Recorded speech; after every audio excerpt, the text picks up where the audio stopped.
അച്ചാറുണ്ടാക്കിയിരിക്കാനും ഒക്കെ ഇറങ്ങിപ്പോയ ചരിത്രം മലബാറിനും അന്യമല്ലല്ലോ.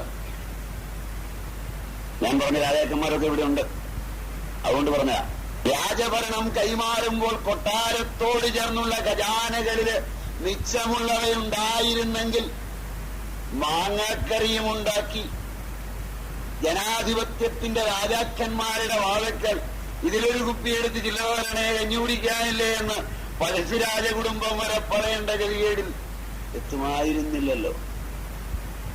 ചോദ്യം മനസ്സിലായില്ല? പേടിക്കണ്ട, രാജാക്കന്മാരൊക്കെ നിസ്സാരന്മാരായി പോയി. ഖജനാവ് കൂടെ ഉണ്ടായിരുന്നെങ്കിൽ ജനാധിപത്യത്തിന്റെ രാജാക്കന്മാർ പോലും അധികാരം 5 കൊല്ലത്തേക്ക് കിട്ടിയാൽ ഖജാന വീട്ടിലേക്ക് മാറ്റിയാണ് അധികാരം പോകുമ്പോഴും ചെത്തി നടക്കുന്നത്. മനസ്സിലായില്ല? സ്വന്തം രാജ്യത്തിന്റെ ഖജാന സ്വന്തം കൊട്ടാരത്തിൽ വെക്കാത്ത മണ്ടന്മാർ. അതിന്റെ ചരിത്രം എഴുതുന്ന രസവഹമാണ്. ശ്രദ്ധിച്ചില്ല? പറഞ്ഞ് ശരിയാണോ? കഷ്ടിച്ച് സ്വത്ത് ധാരാളമുണ്ടായിരുന്ന തിരുവിതാംകൂർ രാജവംശവും ഗ്വാളിയോർ രാജവംശവും ഒഴിച്ചാൽ അവരെ മാറ്റി നിർത്തി പഠനം നടത്തണം. നിങ്ങൾ ശരിയാണെന്ന് പറയുമ്പോഴും എന്റെ പഠനത്തിൽ തെറ്റുവരരുതെന്ന് എനിക്ക് നിർബന്ധമുണ്ട്. രാജചരിത്രങ്ങളെ പഠിക്കുമ്പോൾ ഇതിനൊരു അപവാദമാണ് ഗ്വാളിയോറും തിരുവിതാംകൂറും.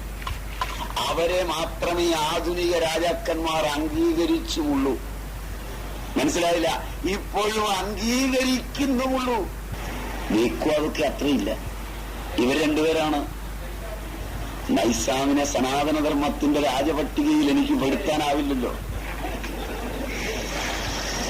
അതിലെനിക്ക് പെടുത്താനാവില്ലല്ലോ. നൈസാം ഇതിൽ നിന്നൊക്കെ വളരെ ദൂരെയും ഔന്നത്യത്തിലുമാണ്, സംശയം വേണ്ട. ഇവരെക്കാളൊക്കെ മുകളിലാണ് നൈസാം. പക്ഷെ ഞാൻ പറഞ്ഞ ആദ്യത്തെ ആ ഒരു വാക്ക്, ക്ഷേത്രം പഠിക്കേണ്ടി വരുന്നിടത്ത് നൈസാമിനെ പെടുത്താൻ പറ്റില്ലല്ലോ. മനസ്സിലായെന്നറിയില്ല. അതുകൊണ്ട് മാത്രം നമ്മുടെ വിഷയം ക്ഷേത്രമായി പോയതുകൊണ്ടാണ്, രാജചരിത്രമല്ലല്ലോ. അപ്പോ തിരുവിതാംകൂറിന് മാത്രം ഗവർണന്റ് ആക്ട് എന്ന് പറഞ്ഞൊരു ആക്ട് അനുസരിച്ച് രാജപ്രമുഖ പദവി പോലും ഉണ്ടായിരുന്നു. ജനാധിപത്യം കിട്ടി 10-15 വർഷത്തേക്ക്. ചരിത്രം നിങ്ങൾ മറന്നുപോയില്ലെങ്കിൽ എന്റെ പ്രായമുള്ളവർ കുറച്ചുപേരെങ്കിലും കാണുമെന്ന് വിചാരിക്കാം. ഗവൺമെന്റ് എന്നൊക്കെ കേട്ടിട്ടുണ്ടോ? ഇല്ല. ജനാധിപത്യത്തിലും തിരുവിതാംകൂർ മഹാരാജാവിന് മേൽക്കോയ്മയുണ്ടായിരുന്നു, രാജപ്രമുഖ പദവി ഉണ്ടായിരുന്നു. മലബാറിനും കൊച്ചിക്കും ഇല്ലാത്തത് ഇല്ല. മലബാറിനില്ലായിരുന്നു, കാശുണ്ടായിരുന്നത് കൊണ്ട്. തിരുവിതാംകൂറിന്റെ ചരിത്രം ഒന്ന് പോയി പഠിക്കണം, അപ്പൊ മനസ്സിലാവും. ഇന്നും മലബാറിൽ നിന്നായിരുന്നാൽ പോലും ഭരണാധികാരി രാജഭക്തിയോടെ മാത്രമേ കൊട്ടാരത്തെയും രാജാവിനെയും രാജാവിന്റെ പ്രതിനിധിയെയും കാണൂ. മനസ്സിലായില്ല? മലബാറിന്റെയും കൊച്ചിയുടെയും ഒക്കെ പഴയ രാജാക്കന്മാർ ജനാധിപത്യത്തിന്റെ രാജാക്കന്മാരുടെ മുമ്പിൽ മുണ്ടഴിച്ചിട്ട് നിൽക്കുമ്പോൾ ജനാധിപത്യത്തിന്റെ രാജാക്കന്മാർ അവിടെ ചെന്നാൽ മുണ്ടഴിച്ചിടും. മനസ്സിലായില്ല? സംശയമുണ്ടോ? നോക്കാം. നിങ്ങൾക്ക് പോകാൻ തോന്നി ഞാൻ ഈ പറയുന്ന കാര്യങ്ങളൊക്കെ. പോയി നോക്കുക. ഞാൻ പറയുന്ന നുണയാണ്. തിരുവനന്തപുരത്ത് ചെന്നാൽ മതി. കാരണം ജനാധിപത്യത്തിന്റെ രാജാക്കന്മാർ ബഹുമാനാദരങ്ങളോടെ മാത്രമേ ഭരണം അവസാനത്തെ രാജാവ് ശ്രീ ബാലരാമവർമ്മ ചിത്തിര തിരുനാൾ കാലഗതിയെ പ്രാപിച്ചിട്ടും ഇളയരാജാവിനോട് പോലും ഇടപെടുന്നത്. ഈ 2 രാജവംശങ്ങൾ നമ്മൾ മുമ്പ് പറഞ്ഞ ചരിത്രത്തിൽ നിന്ന് അല്പം വ്യത്യസ്തമാണെങ്കിലും ഖജനാവ് കൊട്ടാരത്തിലല്ല. ആ കാര്യത്തിലെല്ലാം സമമാണ്. ക്ഷേത്രത്തിലാണെന്നൊന്നും ഞാൻ പറഞ്ഞില്ല. ഞാൻ പറയാത്തത് ഞാൻ അമ്പേര് കേട്ടെ. ഞാൻ അങ്ങനെ ഒരു പദമേ ഇതുവരെ ഉപയോഗിച്ചില്ലല്ലോ. ക്ഷേത്രത്തിൽ ഖജനാവുണ്ടെന്ന് ഞാൻ പറഞ്ഞോ? ഞാൻ ഇതുവരെ പറഞ്ഞില്ലെന്നാണ് എന്റെ ഉത്തമമായ ബോധം. അങ്ങനെ പറയാനാ പോകുന്നതെന്നൊരു തോന്നല്. അപ്പൊ നിങ്ങൾ പറഞ്ഞു കഴിഞ്ഞു, ഇനി എന്റെ പണി തീർന്നു. ഞാൻ അതല്ലാന്നേ പറഞ്ഞുള്ളൂ. കോട്ടയും ഭടന്മാരും അതിലും കൊട്ടകത്തളങ്ങളും ഒക്കെ പറഞ്ഞുള്ളൂ. ഖജനാവെന്നൊരു പദം ഞാൻ ഉപയോഗിച്ചില്ല ക്ഷേത്രത്തോട് ചേർത്ത്. നിങ്ങൾ ഇപ്പൊ തന്നെ കണ്ടു. അങ്ങനെയാണെങ്കിൽ സത്യം അതായിരിക്കില്ലേ? ചോദ്യം ഞാൻ നിങ്ങളോടായിരിക്കും, നിങ്ങൾ എന്നോട് ചോദിക്കാൻ അവിടെ ഇടയില്ല. നമ്പ്യാര് ഇവരുടെ പ്രതിനിധി പോലെ കേട്ടിരിക്കുന്നയാൾ ചാടിക്കേറി ഇതാണ് ഖജനാവ് എന്ന് പറയുകയും അവര് തലകുലിക്ക് ശരിവെക്കുകയും ചെയ്താൽ പിന്നെ ഞാൻ അങ്ങോട്ട് സംശയം ചോദിക്കാം, അങ്ങനെയാണോ? ഇനി പണിയെടുക്കുവായി. അതുകൊണ്ടായിരിക്കില്ലേ ക്ഷേത്രങ്ങളെയൊക്കെ രാജാക്കന്മാർ ഏറ്റുമുട്ടൽ വേളകളിൽ ആക്രമിച്ചതും? അല്ലാതെ സനാതനധർമ്മത്തിന്റെ ആരാധനാലയങ്ങളെയാണോ അവർ ആക്രമിച്ചത്?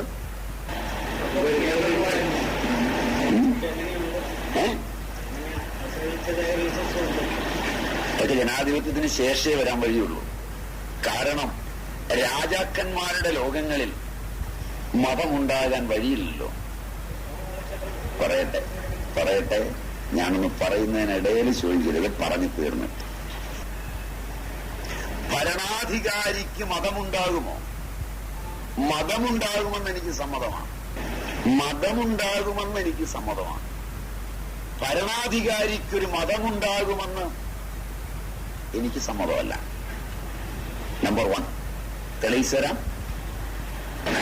കാരണം ഭരണാധികാരി ഭരണത്തിന്റെ ആസ്വാദ്യത അറിയുമ്പോൾ എന്നും ഭരണാധികാരിയുടെ ശത്രു അവൻ നിലകൊള്ളുന്ന ജാതിയും മതവും തന്നെ ആയിരിക്കില്ലേ? മനഃശാസ്ത്രപരമായെങ്കിലും ജനാധിപത്യമായൊരു ഉദാഹരണമെന്ന് മാറ്റി പറയാം. തന്നെ അധികാരത്തിലെത്തുന്ന പാർട്ടിയുടെ പ്രവർത്തകരായിരിക്കില്ലേ അധികാരത്തിലേറിക്കഴിയുമ്പോൾ കയറുന്നവന്റെ ആദ്യത്തെ പ്രഖ്യാപിത ശത്രു? ആരേറിയാലും ജനാധിപത്യം അറിയുമെങ്കിൽ, അതിന്റെ പ്രവർത്തനങ്ങൾ കണ്ടിട്ടുണ്ടെങ്കിൽ ഉത്തരം പറഞ്ഞാൽ മതി. ഉത്തരം കേരളത്തിലുള്ള ലോകമെമ്പാടും അങ്ങനെയാണ്. കാരണം അധികാരമേറുന്നതിന് മുമ്പ് തന്റെ ആൾക്കാരെ പ്രലോഭിപ്പിക്കാൻ കൊടുത്ത വാഗ്ദാനങ്ങളാണ് ഏറിയാൽ ആദ്യം തന്റെ മുമ്പിലെത്തുന്നത്. ഏറിക്കഴിഞ്ഞ് നടപ്പാക്കാനാകാത്ത ആ വാഗ്ദാനങ്ങളെ ഓർമ്മിപ്പിക്കുവാനും അത് ചെയ്യണമെന്ന് പറയുവാനും ചെയ്യാൻ പ്രേരിപ്പിക്കുവാനും എത്തുന്നവനെ കാണുന്നത് തന്നെ അഭിശപ്തമായൊരു മുഹൂർത്തമായി മാറുമ്പോൾ മനസ്സിലായില്ല, ഏത് ഭരണാധികാരിക്കാണ് തന്റെ ജാതിയും തന്റെ മതവും തന്റെ പാർട്ടിയും തന്റെ എന്ന് പറയുന്നതും പഥ്യമാവുക? ഏറിയതുറച്ചു നിൽക്കാൻ എതിർഭാഗങ്ങളെയാണ് കയ്യിലെടുക്കേണ്ടതെന്ന് അറിയാത്തവൻ ആരാണ് രാജ്യങ്ങളെ ഭരിച്ചിട്ടുള്ളത്? അധികാരത്തിലേറ്റാതിരുന്നാൽ കൂറ് പുലർത്തുന്നതും ഏറ്റിക്കഴിഞ്ഞാൽ കൂറ് നഷ്ടപ്പെടുന്നതും ആണെന്നല്ലേ ചരിത്ര പഠനം? നിങ്ങളുടെ പ്രമുഖ ദേശീയ പ്രസ്ഥാനങ്ങളുടെ ദേശീയത പറന്നുപോയിട്ടില്ലേ? 10 ദിവസം തികച്ച അധികാരം കിട്ടിയപ്പോൾ പോലും നിഷ്പക്ഷമായി പഠിച്ചു നോക്കൂ. നിലകൊള്ളുന്നത് തെറ്റിലേക്ക് പോകുമ്പോഴും അതിനെ വ്യാഖ്യാനിക്കേണ്ടി വരുന്ന, അതിന് അരുനിൽക്കേണ്ടി വരുന്ന പ്രതിബദ്ധത നിങ്ങൾക്കുണ്ടെങ്കിൽ ഇത് സമ്മതമാവില്ലെന്ന് എനിക്കറിയാം. സമ്മതമാവുകയും അരുത്. അതിനാണ് അച്ചടക്കമെന്ന് പേര്. അത് കളഞ്ഞു കുടിക്കരുത്, പുറത്താവും. സത്യസന്ധത അവനവനോടുണ്ടെങ്കിൽ ആലോചിച്ച് നോക്കൂ. ഞാൻ പറഞ്ഞത് ശരിയല്ല. പലരും ഇങ്ങനെ കഴിയുന്നത് നോക്കിയാൽ ശരിയാണെന്ന് പറഞ്ഞു. കാരണം അപ്പുറത്തിരിക്കുന്ന നേതാവ് കാണുന്നുണ്ടാവും. നാളത്തെ മീറ്റിംഗിൽ ചിലപ്പോൾ പുറത്തു പറഞ്ഞുള്ളൂ.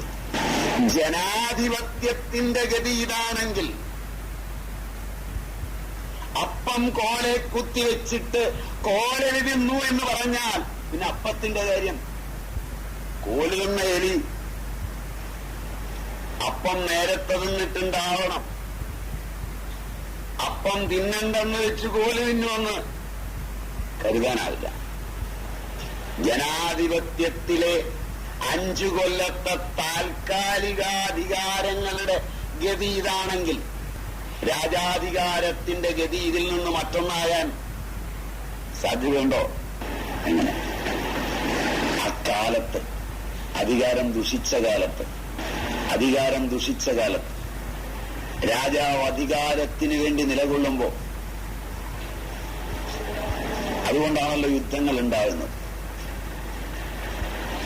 യുദ്ധങ്ങളിൽ ക്ഷേത്രം തകർത്തെറിയുകയല്ല കൂടുതലും ചെയ്തത്, ക്ഷേത്രങ്ങളിലെ സ്വത്ത് കവർച്ച ചെയ്യുകയാണുണ്ടായതെന്ന് കവർച്ച ചെയ്തവന്റെ ചരിത്രകാരനും കവർച്ചയ്ക്ക് വിധേയമായ രാജ്യത്തിന്റെ ചരിത്രകാരനും ഒരുപോലെ എഴുതിയിട്ടുകൂടിയുണ്ടെങ്കിൽ ചോദ്യം മനസ്സിലായില്ല. അല്പം കൂടി അപകടകരമായി പറയാമെന്ന് വെച്ചാൽ, അപകടം എത്ര വരെ പോകാനും എനിക്കിഷ്ടം, അപകടം കുറച്ചു വെക്കണം എനിക്ക് വലിയ ആഗ്രഹമില്ല. ഞാൻ ഓരോന്ന് പറയുമ്പോഴും നിങ്ങൾ ചിലർ എന്നെ നോക്കുന്നുണ്ട്, സ്വാമി അവിടെ നിർത്തിയാൽ മതി, അടുത്ത അപകടം പറഞ്ഞ് ഞങ്ങൾ ഇതുവരെ ഉണ്ടാക്കിക്കൊണ്ടുവന്നൊന്നും സ്വാമി ഉടച്ചു കളയണ്ട, അതിന് വിഷയം ഇത് തരാതിരിക്കുകയായിരുന്നു ഉത്തമം. എന്റെ അപകടം ഏത് ദിശ വരെ പോകാനും എനിക്കിഷ്ടമാണ്. അപകടത്തിൽ പോയി മോചനം നേടുമ്പോൾ പിന്നീട് ഈ ജീവിതത്തിന് അപകടമുണ്ടാവില്ല. മനസ്സിലായോന്നറിയില്ല. അപകടങ്ങളെ മാറ്റിവെക്കാൻ ഉതകുന്ന എല്ലാ സൂത്രപ്പണികളും അതിനേക്കാൾ അപകടകരമാണെന്ന് പ്രഭാത കട്ടകുട്ടി ന്യായത്തില് ആചാര്യന്മാർ എഴുതി വെച്ചിട്ടുണ്ട്.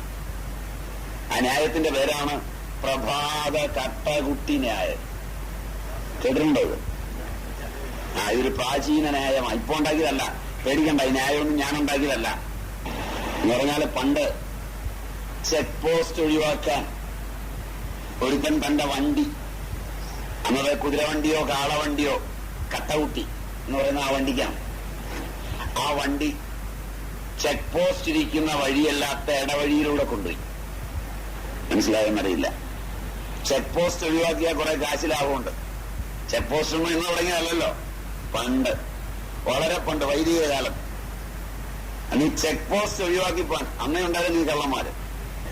അപ്പൊ ചെക്ക് പോസ്റ്റ് ഒഴിവാക്കാൻ ഈ വണ്ടിയിൽ ഒരുപാട് സാധനങ്ങളോ കയറ്റി ഊടുപാതയിലൂടെ വണ്ടിയുണ്ട്.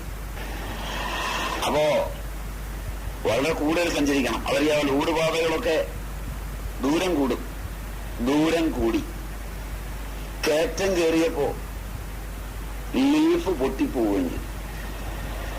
മനസ്സിലായെന്നറിയില്ല. ലീഫ് പൊട്ടിപ്പോവാന്ന് പറഞ്ഞാൽ മനസ്സിലായില്ലേ? വണ്ടി ഇതാ അവിടെ. പിന്നെ ആളെയൊക്കെ കൂട്ടി ഒരു തരത്തിൽ ഇതൊക്കെ മാറിയിട്ട് അപ്പോഴേക്ക് ചെക്ക് പോസ്റ്റിൽ കൊടുക്കാനുള്ള കാശ് ആയി. കണ്ടവര് ചിലര് വില്ലന്മാരുണ്ട്, അവര് ചെറുതായി ഭീഷണിപ്പെടുത്തി, ഞാൻ ഒറ്റ വന്നു. അപ്പൊ അവർക്കും ചീച്ചി കൊടുത്തു. അതിന് ചീച്ചി എന്നല്ല പറയാ, ചില്ലറ ചിലവ് ആണ് അതിന്റെ ഫുൾ ഫോം. കേട്ടിട്ടില്ല? കാരണം ഇത് നന്നാക്കിക്കൊണ്ടിരിക്കുമ്പോ ചില പോലീസ് ഏമാന്മാരും ഉണ്ട്, അവർക്കും പാമ്പും വായിൽ ഇട്ട് കൊടുക്കേണ്ടത് ഇട്ട് കൊടുക്കും. കൊടുക്കാതെ തന്നെ കൊണ്ടുപോകാൻ പറ്റില്ല. മേടിച്ചെങ്കിലും അവര് പറഞ്ഞു, വഴിക്ക് പിടിച്ചാൽ എനിക്ക് ഉത്തരവാദിത്വമില്ല, ഞാൻ ഉപദ്രവിക്കുകയില്ലെന്ന് മാത്രം.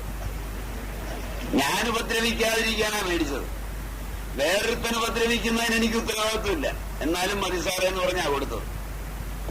അതും ചെലവായി. അവസാനം ഇത് കറങ്ങിത്തിരിഞ്ഞു വന്നപ്പോ ഫ്ലൈയിങ് സ്ക്വാഡിന്റെ മുമ്പിലാണ്. ഫൈൻ ഉൾപ്പെടെ മറ്റതിന്റെ 3 ഇരട്ടി എല്ലാം കൂടെ കണക്ക് കൂട്ടിയപ്പോ ഒറ്റാലി കിടന്നതും പോയി, മനസ്സിലായില്ല, കക്ഷത്തിലിരുന്നതും പോയി. ഇതിനാണ് പ്രഭാത കട്ടകുട്ടി ന്യായമെന്ന് പ്രാചീനൻ പറയുന്ന ന്യായം. ഇത് ഇന്ന് പറഞ്ഞല്ല, പണ്ട്. രാജാക്കന്മാർ ഈ യുദ്ധം നടത്തിക്കൊണ്ടിരിക്കുമ്പോ ക്ഷേത്രത്തെ ആക്രമിച്ചു. അവരെന്തിനാക്രമിച്ചു ചരിത്രപരമായി പഠിക്കാൻ ഒരുങ്ങുന്നു എങ്കിൽ അവർ ഖജനാവിനെ ആക്രമിച്ചു എന്ന് പഠിക്കേണ്ടി. എന്താ അത് കട്ടകുട്ടി ന്യായത്തോട് ബന്ധപ്പെടുത്തിയത്? ആധുനിക ക്ഷേത്രാരാധനയിൽ അഭിമാനമായ ഹിന്ദു ആരാധിക്കാൻ തുടങ്ങിയ അന്നു മുതൽ എന്റേതാണെന്ന് മമത പുലർത്തിയ ക്ഷേത്രത്തോടുള്ള മമത വിജൃംഭിതമായി പണ്ട് അവന്റെ അല്ലാതിരുന്ന ഖജനാവിനെ ആക്രമിച്ചതും ഈ എന്റെ ക്ഷേത്രത്തെ ആക്രമിച്ചതായി മാറിയ അഭിമാനമാണ് ഈ പഠനം. മനസ്സിലായില്ല? എന്റെ അപ്പൂപ്പന്മാർക്ക് ആർക്കും പ്രവേശനമില്ലാത്തതായിരുന്നെങ്കിലും ഇന്ന് ഞാൻ പ്രവേശിക്കുന്നതിന്റെ ആദിമരൂപമായിരുന്നത് ആക്രമിച്ചത് അതിലെ ധനഗർവ് കൊണ്ടല്ലെന്നും ഖജനാവായ അല്ലെന്നും ആരാധനാലയമാണെന്നും അതുകൊണ്ട് ആക്രമിച്ച രാജാവ് എന്റെ മതത്തിന്റെ വിരുദ്ധനാണെന്നും മതത്തോടുള്ള ഏറ്റുമുട്ടലാണെന്നും പഠിച്ച് അന്നത്തെ ആക്രമിച്ചവന്റെ മതത്തെ ഇന്ന് ആക്രമിച്ചാൽ ഈ സമാധാനം വരുള്ളൂ എന്ന് കണ്ടെത്തുന്ന ബോധമാണ് കട്ടൗട്ടിന്. മനസ്സിലായില്ല? അത്യന്തം അപകടകരമായ ഒരു പഠനമായി. ഇത്രയും ദിശാബോധം ഈ സാധനത്തിനുണ്ടെന്ന് നിങ്ങൾ വിചാരിച്ചിട്ടുണ്ടാവില്ല. ഞാൻ അതുകൊണ്ട് ഈ ആളുകളൊക്കെ വിളിക്കുമ്പോൾ പറയും അപകടമാണ്. കാരണം എന്തെങ്കിലും ഒന്ന് ബ്ലഫ് ചെയ്തിട്ട് പോകുന്നത് എനിക്ക് അത്ര ഇഷ്ടമുള്ള ഏർപ്പാടല്ല. പഠിക്കുകയാണെങ്കിൽ സമഗ്രമായ വിഷയം പഠിക്കണം, ഇല്ലെങ്കിൽ പഠിക്കാതിരിക്കണം, ഒരു കുഴപ്പമില്ല. പഠിക്കാതിരുന്ന ഒരു കുഴപ്പമില്ല. പഠിക്കുകയാണെങ്കിൽ സത്യസന്ധമായും അതിന്റെ ഗൗരവം ഉൾക്കൊള്ളുന്ന വിധത്തിലും അതിന്റെ എല്ലാ അംശങ്ങളെയും സമഗ്രമായി ചേർത്ത് വെച്ചും മാത്രമേ പഠിക്കാവൂ. അല്ലാതെ പഠിക്കരുത്, ഒന്നും പഠിക്കരുത്. അതിനാ പഠിപ്പെന്ന് പറയുന്നത്. 4 ക്ലാസ് വരെ പഠിക്കുമ്പോൾ മത്തിവിക്കാൻ പോയാൽ ഒരു കോടീശ്വരനാവും. അതിനുള്ള ജീവിതകാലം മുഴുവനും MA-ക്കും MSc-ക്കും MBBS-നും MRCP-ക്കും എഞ്ചിനീയറിംഗിനും ഒക്കെ പോയി സമയം കളയരുത്. മനസ്സിലായെന്നറിയത്? അതിനൊക്കെ കാലം കളഞ്ഞിറങ്ങി വന്നാൽ 5ാം ക്ലാസ്സിൽ മത്തിവിക്കാൻ പോയതിന്റെ കാശ് ഒരിക്കലും ഉണ്ടാവില്ല. മനസ്സിലായില്ല? പിന്നെ അത് കണ്ട് അത്ഭുതപ്പെടുകയും ചെയ്യരുത്. കാരണം ആ പണിക്ക് പോകാതിരിക്കാനാ ഈ പണിക്ക് പോകാന്നുള്ള ബോധം വേണം. മനസ്സിലായില്ല? അവന്റെ ബോധത്തോടുകൂടി ഈ വിഷയങ്ങളെ സമീപിക്കുകയും ചെയ്യരുത്. അങ്ങനെ സമീപിച്ചാൽ അവനെ കാണുമ്പോൾ മുണ്ടഴിച്ചിടാനുള്ള ബോധം ഉണ്ടാവുള്ളൂ. അവനെ അമ്പലത്തിന്റെ പ്രസിഡന്റ് ആക്കിയിട്ട് ഞാൻ ആശയമൊക്കെ തന്ന് സെക്രട്ടറി ആയിട്ട് കീഴിലിരുന്നോളാമെന്ന് പറയാനുള്ള ബോധം അന്നേരം വിവരം ഉണ്ടാവുള്ളൂ. മനസ്സിലായില്ല? പിന്നെ അവനൊരു നല്ല മോളുണ്ടെങ്കിൽ കാശുള്ളത് കൊണ്ട് നമ്മുടെ എഞ്ചിനീയറോ ഡോക്ടറോ ആയവനെ അവിടെ കൊണ്ടുപോയി തളയ്ക്കാനുള്ള ബോധം നമുക്ക് അന്നേരം ഉണ്ടാവുള്ളൂ. ഇങ്ങനെയൊക്കെ പറഞ്ഞാൽ എനിക്ക് ഇഷ്ടപ്പെടുമെന്ന് എനിക്ക് തോന്നുന്നില്ല. എനിക്ക് മക്കളില്ലാത്തതുകൊണ്ട് ഇങ്ങനെയൊക്കെ പറയാം. അല്ല, അങ്ങനെയല്ല എന്റെ ശരി. അല്ല, എന്തല്ല അത് ഇടയ്ക്ക് പറഞ്ഞില്ലെങ്കിലും ആരെങ്കിലും പിന്നെ ചരിത്രഗവേഷണം നടത്തിയാൽ സ്വാമിയുടെ മക്കളെ ഇങ്ങനെ വല്ല ആളെ ആക്കിയിട്ട് വന്നാണോ ഈ അടിയടിക്കുന്നതെന്ന് തോന്നിയാൽ അതെവിടെ പറഞ്ഞെന്ന് ഞാൻ ഈ പൂട്ടിന് തേങ്ങ ഇടുന്ന പോലെ വല്ലതൊക്കെ ഇടയ്ക്ക് പറഞ്ഞു പോയാൽ പിന്നെ ഞാനങ്ങ് മറന്നുപോകും. എവിടെ പറഞ്ഞു നിർത്തിയ ആ കട്ടകുട്ടിനെ. അപ്പൊ ക്ഷേത്രം നമുക്കിന്ന് അഭിമാനമുണ്ടാക്കുന്നത് ഇന്നത്തെ നിലയിലാണ്. മനസ്സിലായെന്നറിയില്ല. അന്നത്തെ നിലയിൽ പഠിക്കണം.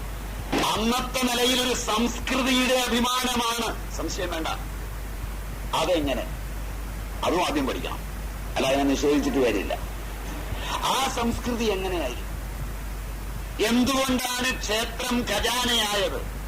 എപ്പോഴാണ് ക്ഷേത്രം തന്നെ ഖജാനയാകുന്നത്? ലോക ചരിത്രം പരിശോധിച്ചാൽ മഹാഭാരതത്തിന്റെ സാങ്കല്പിക യുദ്ധത്തിനപ്പുറം ഭാരത ചരിത്രം മഹായുദ്ധങ്ങളുടെ ചരിത്രം കൊണ്ട് അങ്കിതമല്ല. അപൂർവം ചിലതൊഴിച്ചാൽ. മനസ്സിലായെന്നറിയില്ല. രക്തരൂക്ഷിതമായ രാജചരിത്രങ്ങൾ കുറവാണ്. അച്ഛനും മകനുമായിരുന്നാൽ പോലും രാജകുടുംബങ്ങളുടെ ചരിത്രങ്ങൾ ഇതര രാജ്യങ്ങളെ വെച്ച് പഠിച്ചാൽ ഉപജാപകങ്ങളുടെയും യുദ്ധങ്ങളുടെയും കേന്ദ്രബിന്ദുവാണ്. രാജചരിത്രങ്ങളാണ് ലോകചരിത്രം, ജനങ്ങളുടെ ചരിത്രമല്ല. മനസ്സിലായില്ല? ആധുനിക കാലത്തുണ്ടായ അറിവിനെ മാറ്റി നിർത്തിയാൽ അറിവിന്റെ ചരിത്രവും ലോകത്തെ രാജചരിത്രത്തിന്റെ വെള്ളിത്തിരയിൽ പ്രഭപൂണ്ട് നിൽക്കുന്നില്ല. മനസ്സിലായില്ല? അല്പം കൂടെ പറഞ്ഞാൽ, കുറെ പേർക്ക് മനസ്സിലായി. അല്പം കൂടെ പറഞ്ഞാൽ മനുഷ്യ സംസ്കൃതിയുടെയും അറിവിന്റെയും ചരിത്രത്തിന് ആധുനിക പഠിപ്പിൽ അല്പകാലത്തിന്റെ പാരമ്പര്യമേ ഉള്ളൂ. ഒന്നുകൂടി ഫിസിക്സിന്റെയും കെമിസ്ട്രിയുടെയും ബയോളജിയുടെയും ആധുനിക ഉപകരണങ്ങളുടെയും മാനവ വികാസത്തിന്റെയും ചരിത്രം ഭാരതത്തെ മാറ്റി നിർത്തി പഠിച്ചാൽ കുറഞ്ഞ കാലത്തിന്റെയാണ്. മനസ്സിലായില്ല? അതുകൊണ്ട് കണ്ടെത്തിയവരുടെയും വളർത്തിയവരുടെയും പേരുകളെല്ലാം പഠിക്കുന്നത് അതിനോട് ചേർത്തുമാണ്. അതുകൊണ്ട് അവരുടെ രാജചരിത്രങ്ങളുടെ വെള്ളിത്തിരയിൽ അച്ഛൻ മണ്ടനും അപ്പുപ്പൻ മരമണ്ടനുമാണ്. കുരങ്ങ് പരിണമിച്ചെത്തിയത്. മനസ്സിലായില്ല? കഴിഞ്ഞ ദിവസം പാലക്കാട്ടൊരു മനുഷ്യൻ പറഞ്ഞ പോലെ മുന്തിരിങ്ങയും മാങ്ങയും ഒക്കെ പറിക്കാൻ കൂനി നിൽക്കുന്ന കുരങ്ങിന് പറ്റാതെ വന്നപ്പോ കൈ നീട്ടി നീട്ടി നട്ടല് നേർന്നെന്നും ഇരുന്നപ്പോ വാലൊരഞ്ഞൊരഞ്ഞില്ലാതായെന്നും പഠിപ്പിച്ചുകൊണ്ടിരിക്കുമ്പോ പിള്ളേർക്ക് സംശയം തോന്നിയില്ലെന്നാണ് ആ മാന്യദേഹം പറഞ്ഞത്. കുരങ്ങ് ചാടുന്നതല്ലേ, അതെന്തിനാ കൈ നീട്ടിയതെന്നും. എത്താത്ത മാങ്ങ പറിക്കാൻ ചാടാൻ കഴിവുള്ള കുരങ്ങൻ നിന്ന് തന്നെ പറിക്കുമെന്ന് തീരുമാനിച്ച തീരുമാനത്തിന്റെ വൈകല്യം മനസ്സിലായില്ല. പഠിക്കുന്ന കാലത്ത് മനസ്സിലാവില്ല. ശരിയല്ല? ശരിയല്ല? എന്നാലും നട്ടല് നിവർന്നെങ്കിലല്ലേ ഈ ശാസ്ത്രം പഠിക്കാൻ പറ്റുള്ളൂ. ഇപ്പൊ പഠിക്കാനും പഠിപ്പിക്കാനും വേണ്ടി ശാസ്ത്രം ഉണ്ടാക്കേണ്ടവന്റെ ഗതികേടാണ് ആധുനിക ഭാരതത്തിന്റെ സന്താനങ്ങളും വിഷമിച്ച് പേറി ചന്ദനം തൊടുന്നതിന്റെയും ഒക്കെ ശാസ്ത്രം ഉണ്ടാക്കാൻ കിടന്ന് കഷ്ടപ്പെടുന്നത്. ആല് വെക്കുന്നതിന്റെയും മാർബിൾ ഇടുന്നതിന്റെയും. മനസ്സിലായില്ല? ഈ ഗതികേടാണ് നിങ്ങളുടെ സംസ്കൃതിയുടെ അപജയം. ഞാൻ അതിലേക്കൊന്നും കടന്നില്ല, അത് തെറ്റാണെന്നൊന്നും പറഞ്ഞില്ല. ദശാവതാരം ഒക്കെ അങ്ങനെയൊക്കെ വായിച്ചു കൊണ്ടുപോകുന്നത് എനിക്ക് തീരെ പദ്യമല്ലാത്ത കാര്യമാണ്. ദശാവതാരം തന്നെ അവതാരമാണ്. അവതാരം എന്ന് പറഞ്ഞാല് അവരക്ഷണേ എന്നൊരർത്ഥം ഉണ്ടെങ്കിലും താഴേക്ക് വരിക എന്നാണ് ആ പദത്തിന്റെ ഒന്നിച്ചുള്ള അർത്ഥം.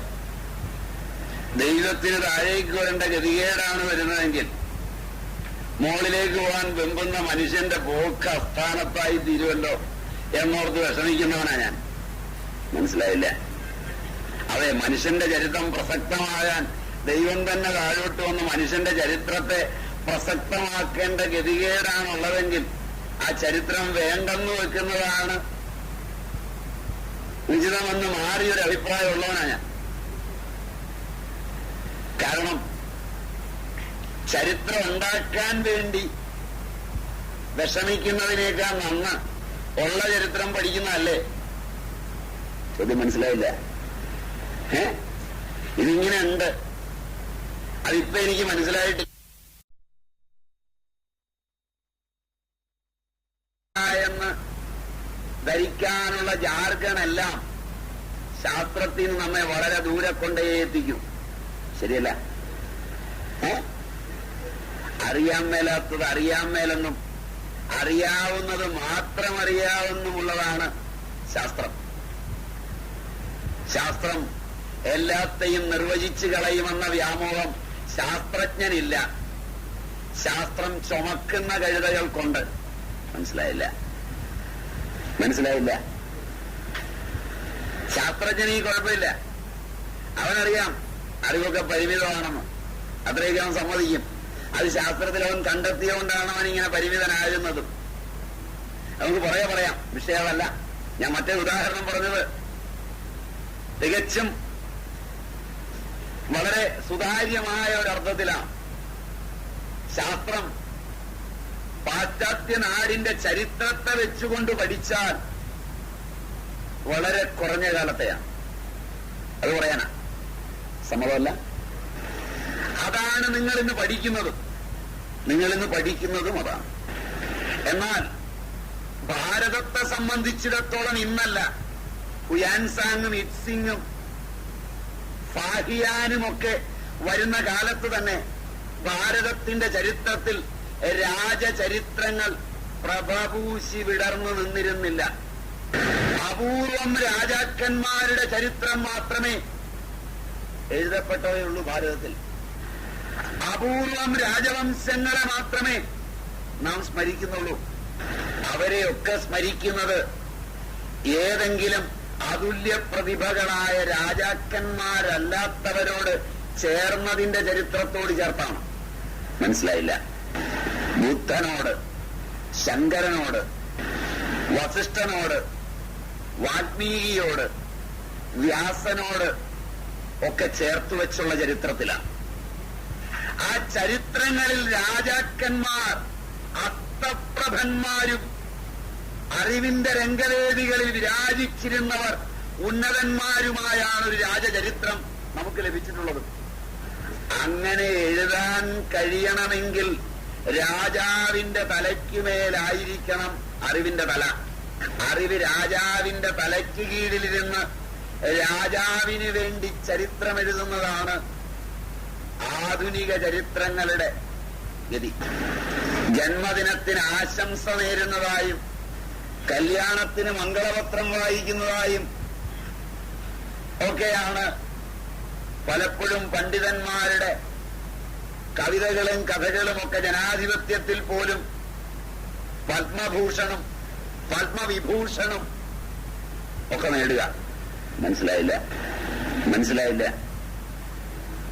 ജനാധിപത്യത്തിൽ പോലും രാജചരിതങ്ങളിൽ എഴുതിയവൻ കഥാപാത്രമായും രാജചരിതത്തിന്റെ നിഷ്ഠൂരങ്ങളായ രംഗവേദികൾ രാജ്യത്തെയും രാജാവിനെയും നശിപ്പിച്ചതും അതിൽ തനിക്കുള്ള പങ്കും നിസ്തുലമായി രേഖപ്പെടുത്തിയവയാണ് മഹാഭാരതം ഉൾപ്പെടെ.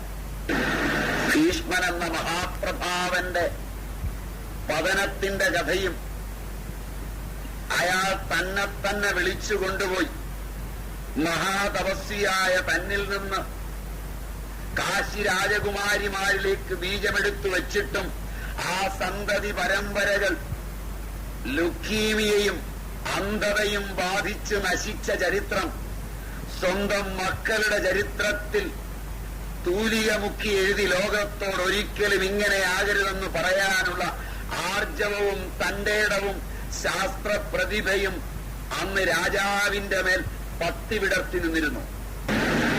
നമ്മുടെ ചരിത്രം അറിവിന്റെ ചരിത്രമായതുകൊണ്ടും അതിൽ ഭരണാധികാരി അസ്തപ്രഭനായിത്തീർന്നതുകൊണ്ടുമാണ് ഭാരതദേശത്തിലെ രാജാക്കന്മാരുടെ ചരിത്രമല്ലാത്തതുകൊണ്ടാണ് ഫാഹിയാനും ഹുയാൻസാങ്ങും ഇബ്സിങ്ങും ഒക്കെ എണ്ണമറ്റ ചരിത്ര ഗ്രന്ഥങ്ങൾ ഇവിടെ നിന്ന് കടത്തിക്കൊണ്ടുപോയതും. അങ്ങനെ ചരിത്രത്തിൽ പഠിച്ചിട്ടുണ്ടാവും ആധുനികന്റെ. മനസ്സിലായില്ല? ഞാൻ പറഞ്ഞ ഭാഗം ഞാൻ പറഞ്ഞതും കടത്തിക്കൊണ്ടുപോയെന്ന ഭാഗം അവിടുന്ന് എടുത്തതുവാ. മനസ്സിലായില്ല? കടത്തിക്കൊണ്ടുപോയി എന്നുള്ളതിന് പ്രമാണം നിങ്ങളുടെ ആധുനിക ഗ്രന്ഥങ്ങളാണ്. അതിവിടുത്തെ കുറെ കാക്കാല രാജാക്കന്മാരുടെ കഥകളായിരുന്നെങ്കിൽ കപ്പല് മുങ്ങാൻ തുടങ്ങുമ്പോ നീയൊക്കെ ചാടിക്കോ, പുസ്തകം അവിടെ എത്തിയാ മതിയെന്ന് പറയില്ലല്ലോ. അങ്ങനെ ഒരു വിദേശി പുസ്തകം കടത്തുമ്പോ പറഞ്ഞെന്ന് ചരിത്രത്തിൽ പഠിച്ചിട്ടില്ലേ?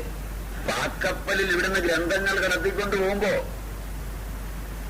കോളവും കാറ്റുമൊക്കെ വന്ന് മറിയാൻ തുടങ്ങുമ്പോ ഭാരം കപ്പലിന് കൂടാതിരിക്കാൻ നിങ്ങൾ ചാടി നീന്തി എത്താവുന്നവൻ എത്തിയാ മതി, മരിച്ചുപോയാലും ഇതവിടെ എത്തേണ്ടതാണ് അത്യാവശ്യമെന്ന് പറഞ്ഞൊരു നാവികന്റെ കഥ പഠിച്ചിട്ടില്ല. ഇങ്ങനെയൊന്നും പഠിച്ചില്ല. പഠിച്ചിട്ടുണ്ട്. അതൊരു രാജാവിന്റെ ചരിത്രമായിരുന്നെങ്കിൽ പുസ്തകം കൊണ്ടുപോവോ? അതിന് പ്രാധാന്യമുണ്ടോ? നിങ്ങൾക്ക് പുതിയ അറിവുകൾ തന്ന് വിവരമുണ്ടാക്കി നിങ്ങളെ പണ്ഡിതന്മാരാക്കി നിങ്ങളുടെ രാജ്യത്തിന്റെ അന്ധവിശ്വാസത്തിന്റെ പേറ്റന്റുകൾ എടുക്കാൻ തുടങ്ങുമ്പോൾ പാശ്ചാത്യർ അറിവിലൂടെ എത്തി അന്ധവിശ്വാസത്തിൽ അവസാനിച്ചുവെന്നോ? ഇത് മനസ്സിലായില്ല. തുളസിയും കരിന്തുമ്പയും വേപ്പും കച്ചുശാസ്ത്രവും ജ്യോതിശാസ്ത്രവും ഒക്കെ ISOയില് അല്ലേ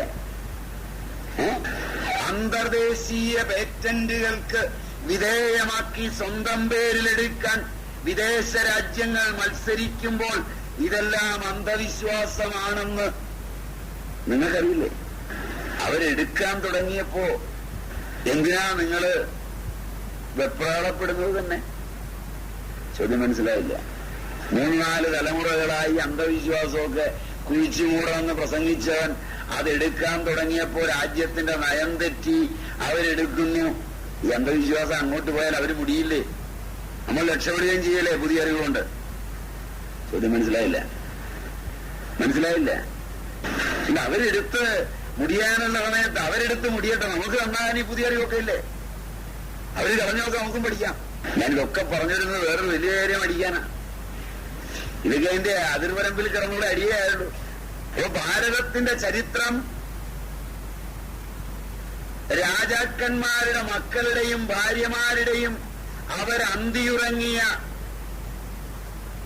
ദേശീയാലയങ്ങളുടെയും ചരിത്രമല്ല, ആധുനിക ചരിത്രം. അതെ, പത്രക്കാര് കണ്ണിൽ എണ്ണയൊഴിച്ച് നോക്കിയിരിക്കുന്നതും ആ ചരിത്രം എഴുതാനാണ്. മനസ്സിലായില്ല. ഉന്നതന്മാരുടെ കാമകേളികളുടെ ചരിത്രം വായിച്ച് പാണ്ഡിത്യമുണ്ടാകുന്ന തലമുറയുടെ അവസ്ഥയോർത്ത് പലപ്പോഴും ഞാൻ പരിതപിച്ചിട്ടുണ്ട്. മനസ്സിലായില്ല. പത്രവും മാസികകളുമൊക്കെ കാശ് കൊടുത്തു വാങ്ങിച്ച് നിങ്ങളുടെ ഇടവേളകളിൽ വായിച്ചു തള്ളുന്നത് ഈ കാമകേളികളിൽ മനസ്സിനെ മുക്കാൻ വേണ്ടിയാണെന്ന് ഞാൻ പറഞ്ഞാൽ നിങ്ങൾ സമ്മതിക്കുമോ എന്നറിയില്ല. അല്ലെങ്കിൽ ഈ രാജ്യത്തില് ഫയറും ക്രൈമും പാൽക്കോ ക്രൈമും ഒന്നും ചെലവായില്ല. മാനവൻ ഇന്നറിയാൻ ഇഷ്ടപ്പെടുന്നതും അവനെ അറിയിക്കാൻ അറിവുള്ളവൻ ഇഷ്ടപ്പെടുന്നതും അറിവിന്റെ ലോകങ്ങൾ അതാണെന്ന് മസ്തിഷ്കത്തിൽ നിന്ന് അറിവ് വളരെ അധോലോകത്തേക്ക് പോയൊരു നൂറ്റാണ്ടിൽ, ഉത്തമാംഗം തലയിൽ നിന്ന് താഴേക്കിറങ്ങിപ്പോയി ഇനി ഇറങ്ങാൻ താഴോട്ടിടമില്ലാതായ നൂറ്റാണ്ടിൽ, അങ്ങനെ പറഞ്ഞാൽ സഭ്യമായി പറയാം. മറ്റേ പദങ്ങളൊക്കെ ഉപയോഗിച്ചാൽ ചാണകമുള്ള അടുത്തിപ്പോ കിട്ടില്ല വാഴെഴുകാൻ. മനസ്സിലായി എന്ന് വിചാരിക്കാം. മനസ്സിലാകാത്തൊരു വീട്ടിൽ ചെല്ലുമ്പോൾ മനസ്സിലായി. TV ഓൺ ചെയ്യും. അതല്ല നല്ലത്. ഇതായിരുന്നില്ല ഭാരതത്തിന്റെ ചരിത്രം. ഇത് പഠിച്ചതുകൊണ്ട് തന്നെയാണ് ഇവരിൽ നിന്ന് ഇങ്ങനെ പറയാൻ പറ്റുന്നത്. നിങ്ങൾക്കിങ്ങനെ പറയാൻ പറ്റാത്തതും അതുകൊണ്ടാണ്.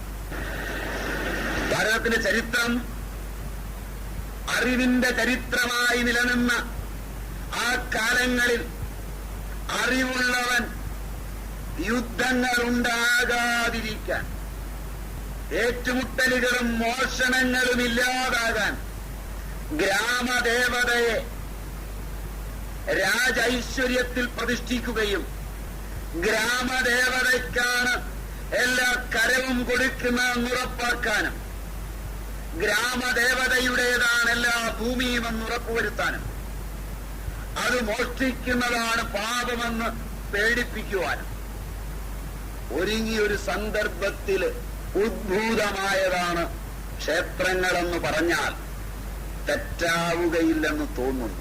മനസ്സിലായില്ല. ഈ പരമമായ സത്യത്തെ എതിരാളിയും അനുകൂലിയും ഒക്കെ എങ്ങനെ വളച്ചൊടിക്കുമ്പോഴും അപകടമല്ലാതെ ഉപകാരമുണ്ടാവില്ല. വിശദീകരണം വേണ്ടി വരും. കുറച്ചു പേർക്ക് പറഞ്ഞപ്പോഴേ കാര്യം മനസ്സിലായി കാണും. കുറച്ചു പേർക്ക് അതിന് അല്പം വിശദീകരണം അനിവാര്യമായേക്കും. കാരണം നിങ്ങൾ വായിക്കുന്നത് അധികവും മംഗളവും മനോരാജ്യവും മനോരമയും ഒക്കെയാണല്ലോ. ആ ഭാഷയ്ക്ക് വഴങ്ങുന്ന രീതിയിൽ പറയാൻ എന്റെ ഭാഷയ്ക്ക് പറ്റാത്തതുകൊണ്ട് ഭാഷ ഉപയോഗിച്ച് നിങ്ങളെ കളിപ്പിച്ചു എന്ന് പറയാതിരിക്കാൻ ഞാൻ വിശദീകരിക്കേണ്ടി വരും. ഭാഷയുടെ ഈടുവയ്പ്പുകള് വാർത്ത വായിക്കുന്നവരിലേക്ക് എത്താത്ത പഴയ ആളുകൾക്ക് മനസ്സിലായും കാണും. വാർത്ത വായിക്കുന്നവന്റെ ഭാഷ പഠിച്ചു കഴിഞ്ഞാൽ ഇതൊന്നും എളുപ്പം മനസ്സിലാവില്ല. അല്ലേ? മലയാളം കുരച്ച് പറയുന്ന കാലത്ത് ഇടയ്ക്ക് ഇങ്ങനെ ചിലത് പറഞ്ഞില്ലെങ്കിൽ എനിക്കൊരു സുഖമില്ലാത്തതുകൊണ്ടാണ്. അതാണ് നിങ്ങൾക്ക് അരോചകമാകാവുന്നത് പണ്ഡിതന്മാർക്ക്. പക്ഷെ എനിക്ക് ഇങ്ങനത്തെ കുത്തുവാക്കുകളില്ലെങ്കിൽ ഞാനാവില്ല. അതുകൊണ്ടാണ് അതൊക്കെ എന്റേതാണ്. അതിന് വല്ല തെറിയും പറഞ്ഞാൽ എന്നിൽ നിർത്തിയേക്കണം. മറ്റതൊക്കെ മറ്റവരുടെയാണ്. അതെനിക്ക് വലിയ ഇഷ്ടമുള്ള സാധനമാണ്. അതെനിക്ക് പഠിക്കാനുള്ളത് ഈ ഇടയ്ക്ക് പറയുന്നത് നിങ്ങൾക്കുള്ളതുമാണ്. അത് തിരിച്ചറിഞ്ഞ് പറഞ്ഞില്ലെങ്കിൽ ഒരു വല്ലാത്തൊരു വേദന ഇവിടുന്ന് ഇറങ്ങിപ്പോകും.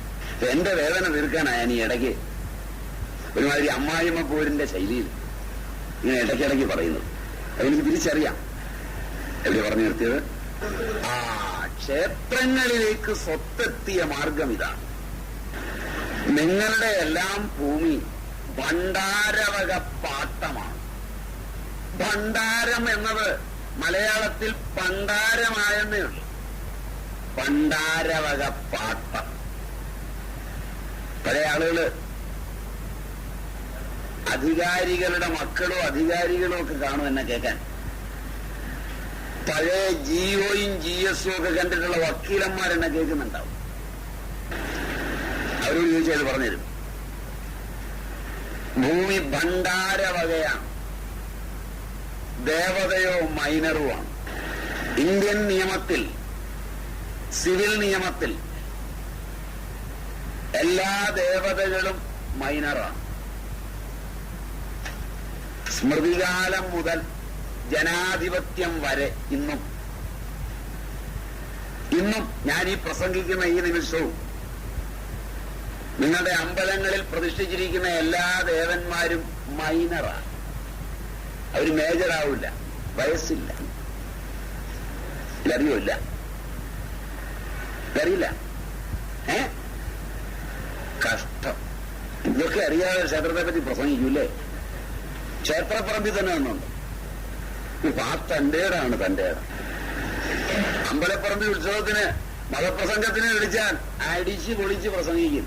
അതിലിരിക്കുന്ന ക്ഷേത്രദേവത മൈനറാണെന്നുള്ള കാര്യം അപ്പോഴും അറിയില്ല. മുട്ടാപ്പോക്ക് പ്രസംഗം കഴിഞ്ഞ് മുന്നാഴിക്കല്ലിനുള്ള കാശും വാങ്ങിക്കുമ്പോ ഒന്നും ഓർക്കണം, ആ ദേവത മൈനറാ.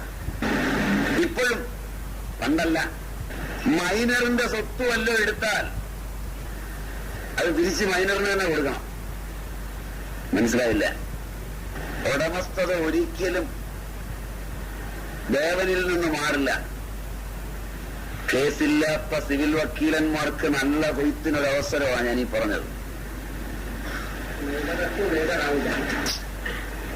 കേസില്ലാത്ത വക്കീലന്മാര് ഏതെങ്കിലും ബിനാമിയെ വെച്ച് ക്ഷേത്രം ഹേതുവായി കേസ് കൊടുത്താൽ ഇന്ത്യ മുഴുവൻ കേസിന്റെ ബഹളമായിരിക്കും. ഈ വഴി വക്കീലന്മാർക്ക് പോലും തോന്നിയില്ല. കാരണം ഈ ഭാഗം അവര് ശ്രദ്ധിച്ചിട്ടുണ്ടാവില്ല. 1,500,000 അല്ലേ? ഇന്ന് 10 വൈശ്വാമരൻ പ്രവർത്തിക്കാൻ തുടങ്ങിയെന്ന് ചിലരൊക്കെ പറഞ്ഞു തുടങ്ങി. കാരണം അടുത്തിരിക്കുന്ന ആളുകളെ തോണ്ടി ഇങ്ങനെ പോയാൽ ഉച്ചഭക്ഷണം തടയുകയല്ലോ. അതുകൊണ്ട് നമുക്ക് ഉച്ചയ്ക്ക് വേണ്ടി ഒന്ന് നിർത്താം, ഉച്ച കഴിഞ്ഞ് തുടരാം. പെട്ടെന്ന് ഭക്ഷണം കഴിച്ച് പെട്ടെന്ന് വരിക, സമയം കളയാതെ. അതല്ലേ നല്ലത്. ഉറങ്ങാൻ മാത്രം കഴിക്കരുത്. സ്മൃതികൾ അതിന്റെ പിന്തുടർച്ചയാണ് ആധുനിക നിയമങ്ങളും. നമ്മള് സ്വാതന്ത്ര്യാനന്തര കാലത്തെ പ്രതിഭാധനന്മാരായ നേതാക്കന്മാരെന്ന് പറയുന്നവരെയൊക്കെ പറ്റി വളരെ കൂടുതൽ അതിഭാവുകത്വത്തോടെയൊക്കെ വിശ്വസിക്കുമ്പോഴും നമ്മുടെ ലീഗൽ ആൻഡ് കോൺസ്റ്റിറ്റ്യൂഷണൽ ഹിസ്റ്ററി ജനാധിപത്യത്തിന് തന്നത് പാശ്ചാത്യ രാജ്യങ്ങളിൽ ചിലതിന്റെയും യാജ്ഞവൽക്യ സ്മൃതി, നാരദ സ്മൃതി, മനുസ്മൃതി മുതലായവയിൽ നിന്ന് കോപ്പിയടിച്ചതും കൂടെ ചേർത്താം.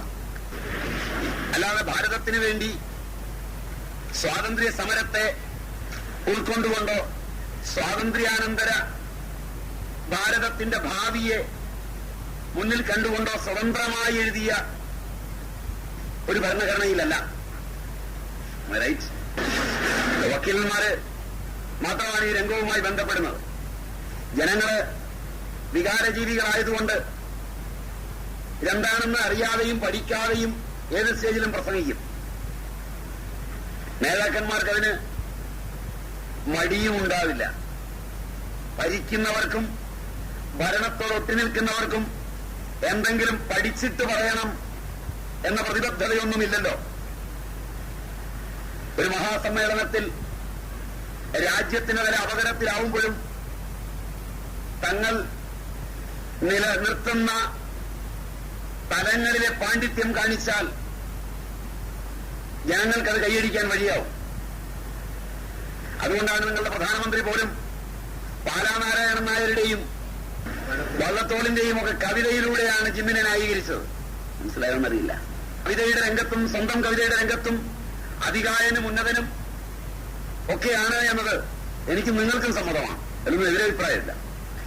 കാവ്യരംഗം അല്ലല്ലോ ഭരണരംഗം. മനസ്സിലായില്ല. അപ്പൊ പലപ്പോഴും ഭരണാധികാരികൾ മെരട്ടു പണി കൊണ്ടാണ് നമ്മെ പലതും വിശ്വസിപ്പിക്കുന്നത്. 1947 മുതൽ 2003 വരെ ഭരണഘടനയുടെ അപ്പസ്തോലന്മാരായി നാം പലരുടെയും പേര് പറയുകയും വികാരം കൊള്ളുകയും ജന്മദിനങ്ങൾ ആഘോഷിക്കുകയും ഒക്കെ ചെയ്യും എല്ലാവരുടെയും. പക്ഷെ നമ്മുടെ ഭരണഘടന ലീഗൽ ആൻഡ് കോൺസ്റ്റിറ്റ്യൂഷണൽ ഹിസ്റ്ററി കടമെടുത്തതാണ്. നിയമരംഗത്ത് പഠിപ്പുള്ള ഒരു വനിത തന്നെ നിയമസംഹിതകളെ കുറിച്ച് കൂടുതൽ അറിയാത്തത് കൊണ്ടാകാം മനുസ്മൃതി കത്തിച്ച് വികാരം കൊള്ളിച്ചു ജനങ്ങളെ. മനസ്സിലായെന്നറിയില്ല. ഇന്നും ഇന്ത്യയിലെ ഹിന്ദുക്കളോട് ബന്ധപ്പെടുന്നതായ ക്രമങ്ങളെല്ലാം മനുസ്മൃതിയിലേത് വള്ളിപുള്ളി വിടാതെയുണ്ട്. മനസ്സിലായെന്നറിയില്ല. അത് നിയമം പഠിച്ചു നോക്കണം. ആ സ്മൃതികളും ഗൃഹ്യസൂത്രങ്ങളും അതിന്റെ തുടർച്ചയായി വന്ന സ്വതന്ത്ര ജനാധിപത്യ രാഷ്ട്രത്തിന്റെ ഭരണഘടനയും അഥവാ അതിന്റെ സിവിൽ രംഗങ്ങളും അനുശാസിക്കുന്നതനുസരിച്ച് നിങ്ങളുടെ എല്ലാ ക്ഷേത്രങ്ങളിലെയും ദേവതകൾ മൈനറാണ്. ഇല്ല, ഞാൻ പറഞ്ഞു നിർത്തിയെന്ന് എന്റെ ഓർമ്മ. വളരെ അപകടം പിടിച്ച ഭാവിയില് രാജ്യം മുഴുവൻ കലാപകലുഷിതമാക്കാൻ പോകുന്നൊരു നിയമം കിടക്കുന്നുവെന്ന് ഹിന്ദുക്കളെ ചൊല്ലി ആണയിടുന്ന വികാരജീവികൾക്ക് പോലും അറിയില്ല. അറിഞ്ഞാൽ അതിന്റെ നേതാക്കന്മാരുടെ ഇരിപ്പിടങ്ങളും ഭണ്ഡാരവകയാണ്. മനസ്സിലായില്ല. കൈവശമിരിക്കുന്ന ഹൈന്ദവ നേതാക്കന്മാരെ ഒഴിവാക്കിക്കൊണ്ട് ബാക്കിയെല്ലാം ദേവതയുടേതാകാമായിരുന്നു എന്നാണ് നിയമമെങ്കിൽ നിയമത്തിന്റെ പിന്നാലെ അവർ പോകുമായിരുന്നു. മനസ്സിലായില്ല. നിയമത്തെ കൂട്ടുപിടിക്കാതെ വികാരത്തിന്റെ പുറകെ പോയത് മനസ്സിലായില്ല. ബാക്കി ഞാൻ പൂരിപ്പിക്കണ്ട. ഏത് ക്ഷേത്രത്തിന്റെ സ്വത്തും നിയമവഴിക്ക് പുറയുടെ രാഷ്ട്രദേവതയുടെ ആ നിലകളിൽ എവിടെയൊക്കെയാണോ ദേവതാ ക്ഷേത്രങ്ങളുള്ളത് അവരുടെ കുടിവെടപ്പുകാരാ രാജാവ് ഉൾപ്പെടെയല്ല പഴയ സങ്കല്പപ്രകാരം. അതിൽ നിന്ന് മാറിപ്പോകാൻ ഇവിടുത്തെ ന്യൂനപക്ഷ സമുദായങ്ങൾ പോലും ഒരു കാലത്ത് ഇഷ്ടപ്പെട്ടിരുന്നില്ല. മാറ്റിക്കൊടുത്തതും രാജാക്കന്മാരാണ്. മനസ്സിലായില്ല പറഞ്ഞത്. വാസ്കോഡി ഗാമ 1498 എനിക്ക് ഓർമ്മത്തെറ്റുണ്ട്. പിന്നെ ഞങ്ങൾ ഈ ആണ്ടും തീയതിയൊക്കെ പറയുന്ന ഒരു നമ്പരാ. അത് ശരിയാണെന്ന് എനിക്ക് വലിയ നിർബന്ധമൊന്നുമില്ല. അത്രയും പാണ്ഡിത്യം ഉണ്ടെന്നൊക്കെ നിങ്ങളെ ഒന്ന് ഓർമ്മിപ്പിക്കാൻ വേണ്ടിയാണ് ഈ നമ്പറുകളൊക്കെ ഞങ്ങൾ പ്രസംഗത്തിൽ ഇറക്കുന്നത്. ഒരു പ്രസംഗ കലയുടെ നമ്പരാണ്. അപ്പോ 1498 വാസ്കോഡി ഗാമ ഇന്ത്യയിൽ എത്തുമ്പോ കുരിശ് ഉണ്ടായിരുന്നു അദ്ദേഹത്തെ സ്വീകരിക്കാൻ. അദ്ദേഹത്തെ അത്ഭുതപ്പെടുത്തി. കച്ചവടക്കാരനാകുന്ന താനെത്തുന്നതിന് മുമ്പ് ക്രൈസ്തവ വിശ്വാസം ഇന്ത്യയിലെത്തിയിരിക്കുന്നു. അത്ഭുതപരതന്ത്രനായ ഗാമ തന്റെ രാജ്യത്തേക്ക് സന്ദേശം അയച്ചു. അവിടെ നിന്ന് തിരിച്ചൊരു സന്ദേശം കിട്ടി.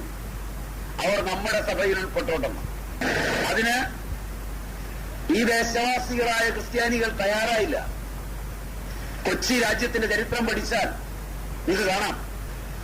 ആദ്യത്തെ സുനഹദോസ് ഇന്ത്യയിൽ നടക്കുന്ന ഉദയംപേരൂർ സുനഹദോസാണ്. വിളിച്ചുകൂട്ടിയത് കൊച്ചി തമ്പുരാനാണ്.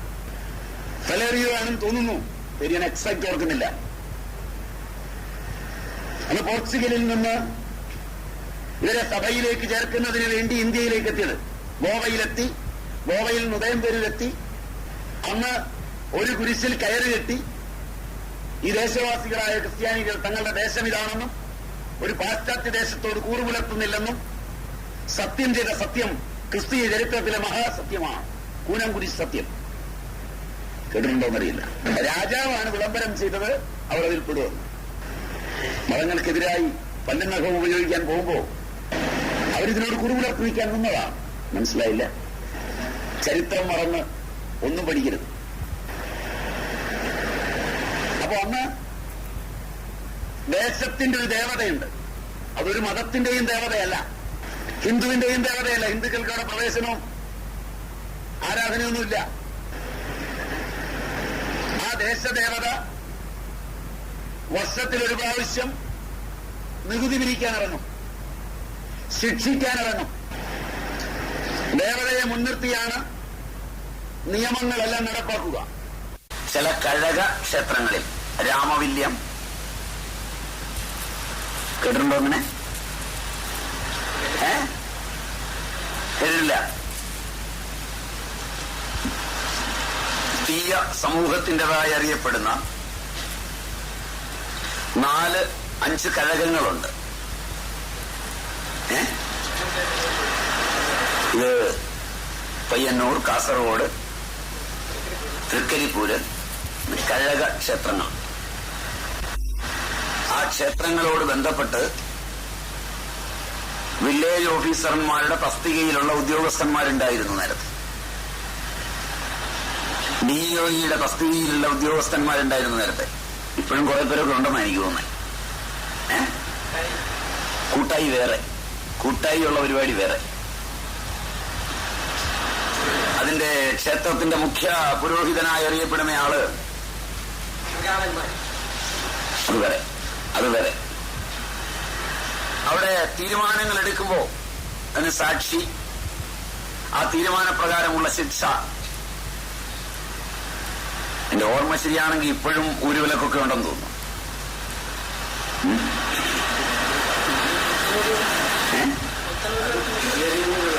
ശരിയ?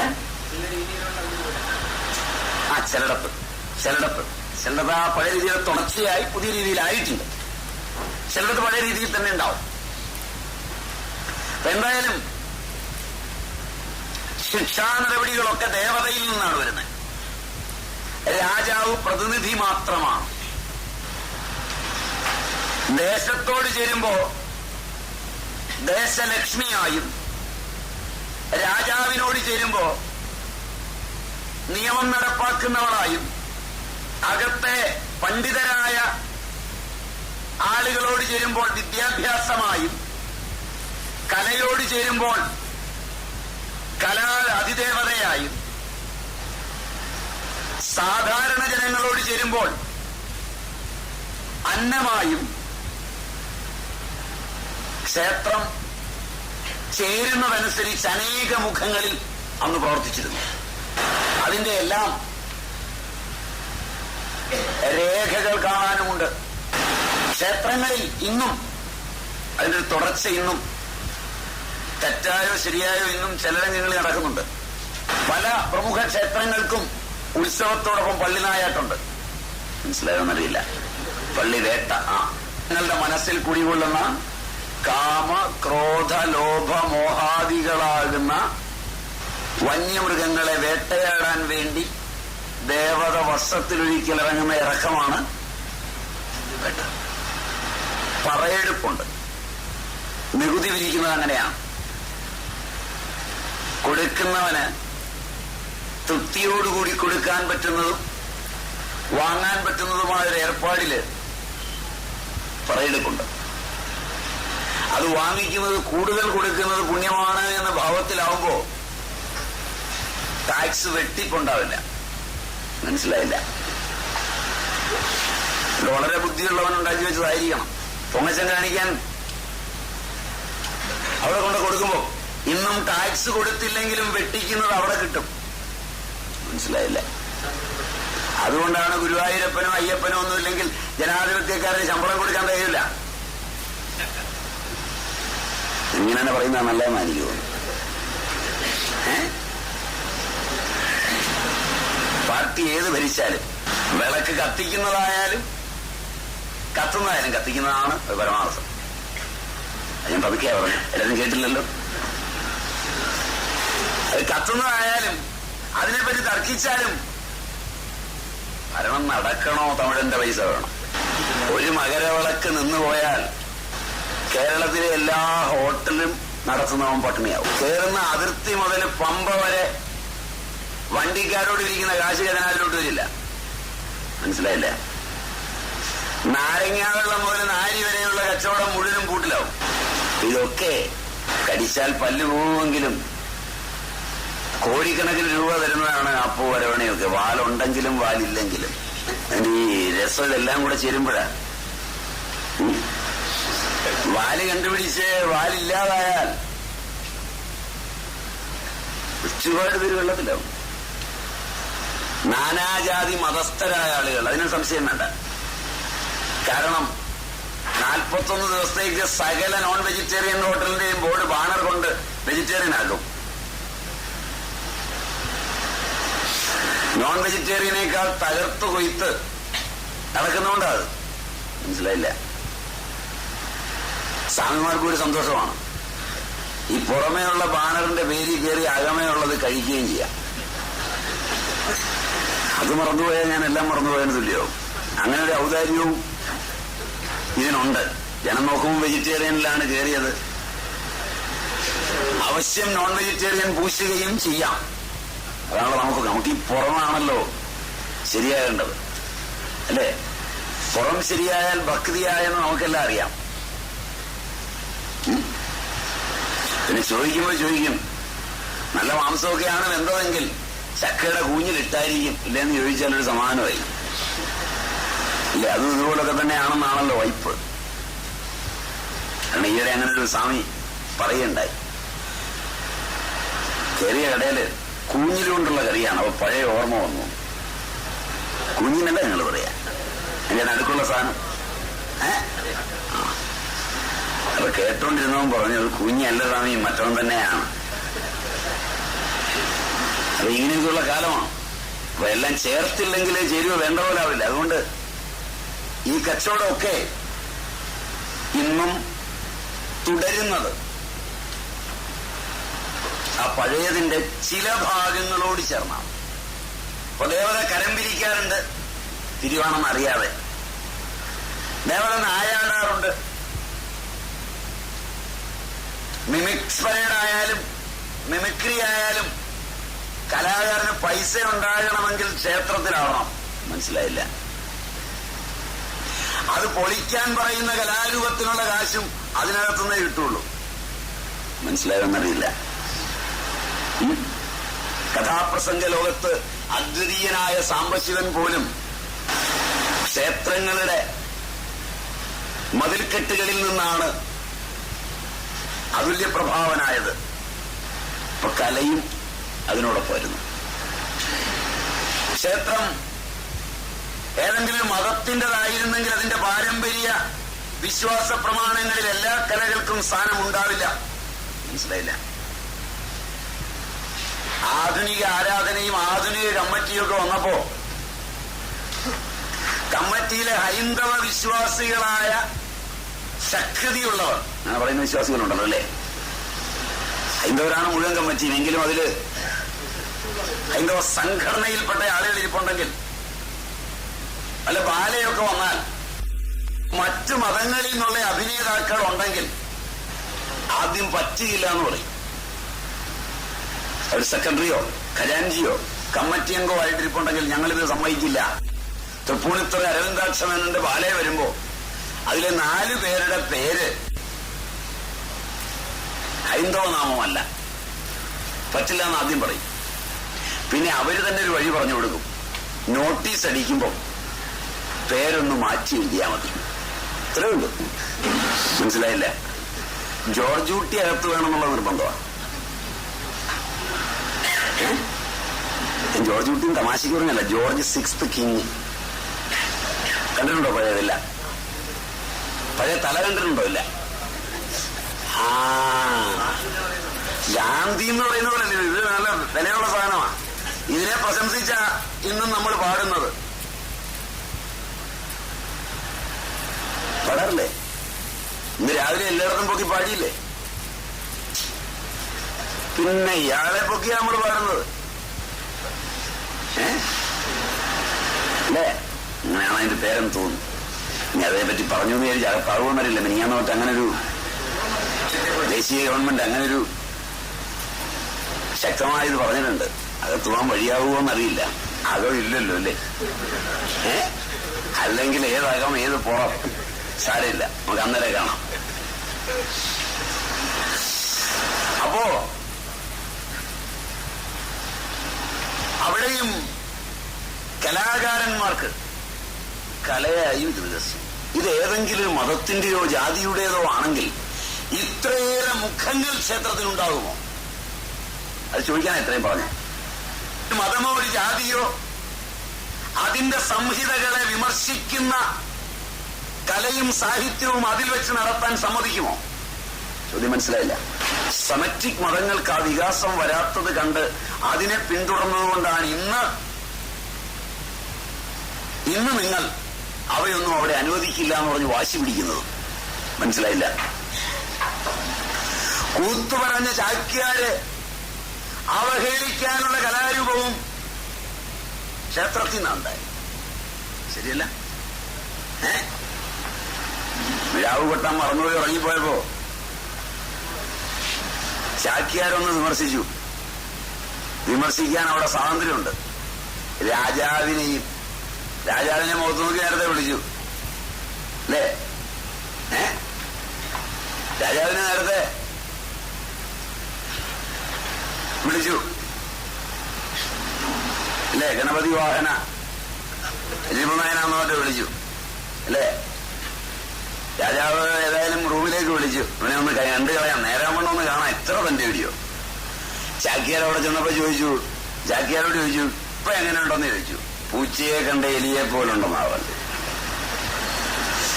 അപ്പൊ രാജാവിന് ചിരി വന്നു. നേരത്തെ പറഞ്ഞോന്നു അവൻ മാറ്റി പറഞ്ഞില്ല, മനോഹരമായി പറയുകയും ചെയ്തു. നേരെ വിളിച്ചില്ല, നേരെ വിളിച്ചു.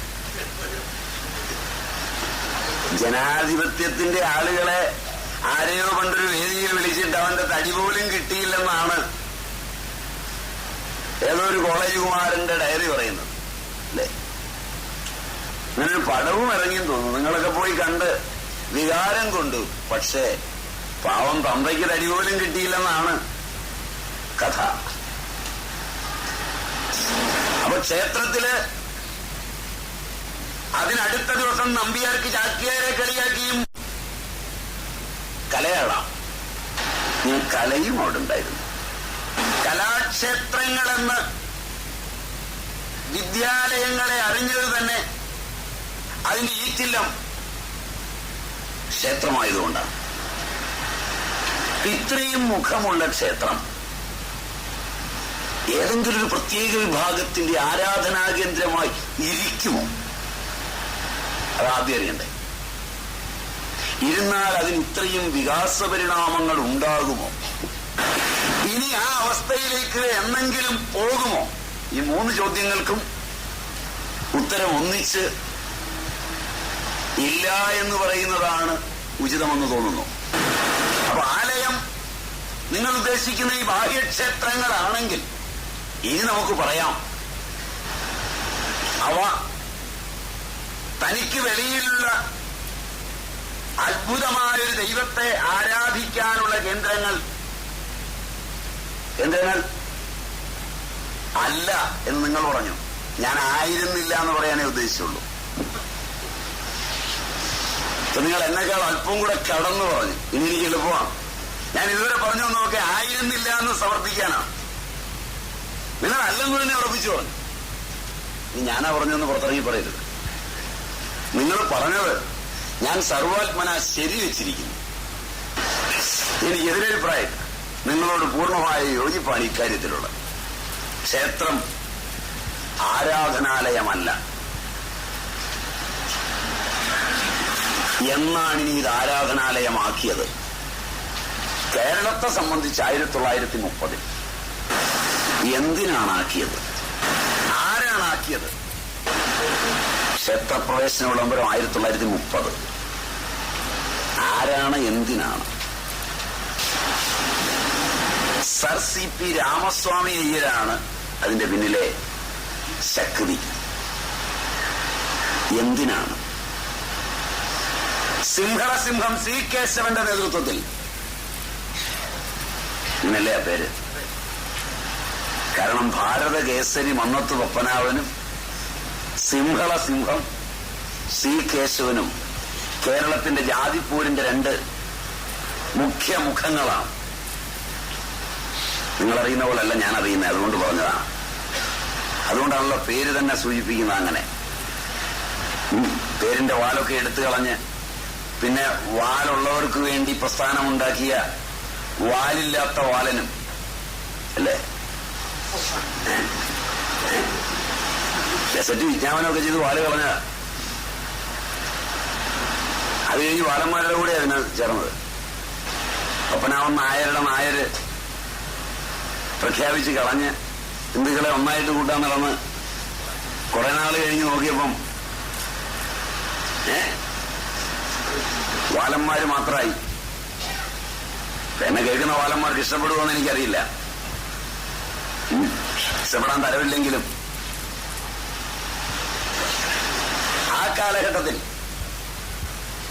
ഒരു സമൂഹ മതപരിവർത്തനത്തിന്റെ രംഗവേദി ഉണ്ടായി. ചരിത്രം ഓർമ്മയുണ്ടാവുമെങ്കിൽ നിവർത്തന പ്രക്ഷോഭം,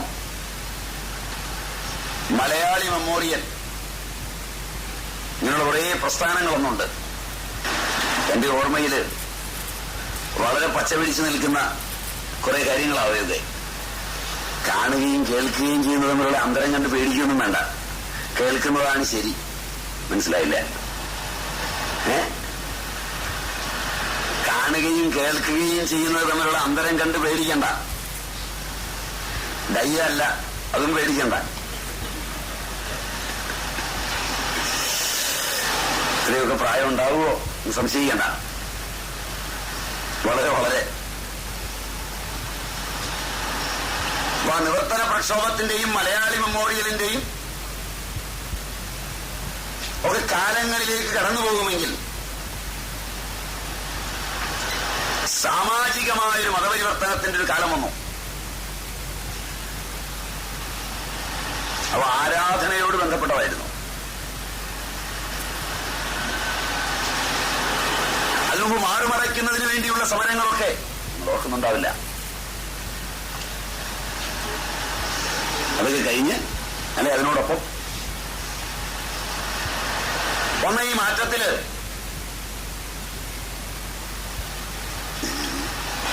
തന്റെ വർഗത്തിന് വേണ്ടിയുള്ള അസാമാന്യമായ അഭിലാഷമുള്ള സർ സി പി രാമസ്വാമയ്യർ, അദ്ദേഹമാണ് മറ്റു മതങ്ങളിലേക്ക് പരിവർത്തനം ചെയ്തു പോകാതിരിക്കാൻ വേണ്ടി രാജാവിനെ കൊണ്ട് ക്ഷേത്രപ്രവേശന വിളംബരം ചെയ്യിപ്പിച്ചു. വിളംബരത്തിന്റെ ഉദ്ദേശം മതപരിവർത്തനമാണ് എന്ന് പറയുമ്പോൾ ആരാധനയാണ്. മനസ്സിലായില്ല? ക്ഷേത്രം ആരാധനാലയമായി അന്നു മുതൽ മാറി. അത് നമ്മൾ കാണുകയും പഠിക്കുകയും ചെയ്തു വരുന്നു. എങ്കിലും നമ്മുടെ ജനിതകങ്ങളിൽ ഈ ആരാധനയില്ല. അതുകൊണ്ടാണ് ഉത്സവം കൂടാൻ, അല്ലാതെ ആരാധിക്കാൻ ഇന്നും അവിടെ ഹിന്ദുക്കളെ കിട്ടാൻ വിഷമമാണ്. മനസ്സിലായില്ല? ശ്രീ കേളപ്പന്റെ നേതൃത്വത്തില് തളി ക്ഷേത്രത്തിന്റെ ഉദ്ധാരണത്തിന് വേണ്ടി ഒരു പ്രസ്ഥാനം പടുത്തുയർത്തുകയും കേളപ്പന്റെ അനുചരന്മാർ അതിനെ വളർത്തിക്കൊണ്ടുപോവുകയും അതില് Shri P R Nair, professor P R Nair, ഈ പേര് നിങ്ങൾ കേട്ടിട്ടുണ്ടാവും, അതിനുവേണ്ടി അക്ഷീണം പ്രയത്നിക്കുകയും ചെയ്ത ഒരു കാലഘട്ടം കഴിഞ്ഞ് ഹിന്ദുക്കളെ മൊത്തം പ്രതിനിധീകരിക്കുന്നതെന്ന് ഇന്ന് നിങ്ങൾ കൊട്ടിഘോഷിക്കുന്ന മഹത്തായ സംഘടന അതിന്റെ ചുമതല കേളപ്പ പാരമ്പര്യത്തിൽ നിന്ന് ഏറ്റെടുക്കുകയും ചെയ്തതോടെയാണ് ആരാധനയ്ക്ക് സാമൂഹികത കൈവന്നത്. മനസ്സിലായില്ല? അതുവരെ ആരാധനയ്ക്ക് സാമൂഹികത ഉണ്ടായിരുന്നില്ല. ഇന്നും അതുണ്ടെന്ന് പറയാൻ പറ്റില്ല. നിങ്ങളിൽ പലരും ക്ഷേത്രത്തിന്റെ മുമ്പിൽ ചെന്ന ഇങ്ങനെ വെക്കുന്നതാണ്. മനസ്സിലായില്ല? ഈ ആരാധന ഹിന്ദുക്കളുടെ പിടിച്ചതല്ല. ചെറുപ്പക്കാരൻ ക്ഷേത്രത്തിന് മുമ്പ് ചെന്നാൽ ഇങ്ങനെ തൊഴുന്നതാണ്. അത് ഹൈന്ദവാരാധനയിലും ഉള്ളതല്ല. ആരെയെങ്കിലും അഭിവന്ദിക്കുന്നെങ്കിൽ ഇങ്ങനെ വന്ദിച്ചില്ലെങ്കിൽ ഒരു കൈ മാത്രമായാൽ മറ്റേ കൈ വെട്ടിക്കളയണമെന്നാണ് പഴയ സ്മൃതികളും ഭാരതീയ ഗ്രന്ഥങ്ങളും. മനസ്സിലായില്ല? രണ്ട് കൈ ചേർന്ന് മാത്രമേ വന്ദിക്കാവൂ എന്നാണ്. ഒരു കൈ കൊണ്ട് വന്ദിക്കുന്നവൻ മറ്റേ കൈ ഇല്ലാത്തവനായിരിക്കണം എന്നർത്ഥം. ഉണ്ടെങ്കിൽ അത് കളയണമെന്നാണ്. ഇതൊക്കെ പറയുമ്പോൾ നിങ്ങൾക്ക് വികാരം ഉണ്ടായേക്കാം. എഴുതി വെച്ച പുസ്തകങ്ങളിലെ വാക്കുകളായി പറയുന്നു. അപ്പൊ ഈ ആരാധന ഹൈന്ദവ സനാതന ധർമ്മത്തിന്റെ പ്രാചീന ആരാധനയല്ല. ചിലര് ക്ഷേത്രത്തിൽ ആരാധിക്കുന്നത് ഇങ്ങനെയാണ്, ചിലര് ആരാധിക്കുന്നത് ഇങ്ങനെയാണ്. കണ്ടിട്ടുണ്ടാവും. ഒരു ആരാധനാ രീതി ഹിന്ദുവിന്റേതായി ഉണ്ടെങ്കിൽ ക്രിസ്തു മതത്തിന്റെ പോലെയോ ഇസ്ലാം മതത്തിന്റെ പോലെയോ എല്ലാവരും ഒരുപോലെ ആരാധന അറിയേണ്ടതും പഠിക്കേണ്ടതും ചെയ്യേണ്ടതുമാണ്. അമ്മ ആരാധിക്കാൻ പോയാൽ മക്കള് പോവില്ല, മക്കള് പോയാൽ അമ്മയ്ക്ക് ഇഷ്ടമല്ല. മറ്റുള്ള മതങ്ങളിൽ എല്ലാവരും കൂടി ആരാധനയ്ക്ക് പോകുന്നേ. മനസ്സിലായില്ല? നിങ്ങളുടെ ജനിതകങ്ങളിലും ശുഭ്രമായ ഒരു ആരാധനാ സമ്പ്രദായം ഇല്ല. ഇനി ഉണ്ടാക്കാൻ പറ്റുമെന്ന് തോന്നുന്നില്ല. നിങ്ങൾക്ക് കല്യാണത്തിനോ നിങ്ങൾക്ക് ജനിച്ചു കഴിഞ്ഞ് ഹിന്ദു ആകാനോ ആരാധനാ സ്ഥലം വേണ്ട. മനസ്സിലായില്ല? മരിച്ചാൽ കുഴിച്ചിടാൻ ഈ സ്ഥലം കൊള്ളുകയുമില്ല. കാരണം ശവപ്പുറം അവിടെ ഇല്ല. 50 കൊല്ലം മുമ്പ് വരെ ക്ഷേത്രങ്ങളോടൊപ്പം കല്യാണം നടന്നിട്ടേ ഇല്ല. മനസ്സിലായില്ല? സ്ത്രീയുടെ വീട്ടിൽ വെച്ചായിരുന്നു കല്യാണം. സെമറ്റിക് മതങ്ങളുടെ കല്യാണ രീതികളിൽ നിന്നാണ് കല്യാണം ക്ഷേത്രത്തിലേക്ക് കമ്മിറ്റിക്കാർ കൂടി ആലോചിച്ച് മാറിയത്. പ്രസിഡന്റും ജ്യോതിഷിയുമായുള്ള കൂട്ടുകെട്ടിലാണ് കല്യാണം മാറിയത്. പൗരാണിക കാലം മുതൽ നിലനിൽക്കാത്ത എല്ലാ ആരാധനാ സമ്പ്രദായങ്ങളും ക്ഷേത്രത്തിലേക്ക് ആനയിച്ചു കൊണ്ടുവന്നതിൽ കച്ചവടക്കാരായ ജ്യോതിഷികളുടെ പങ്ക് നിസ്തുലമാണ്. മനസ്സിലായില്ല?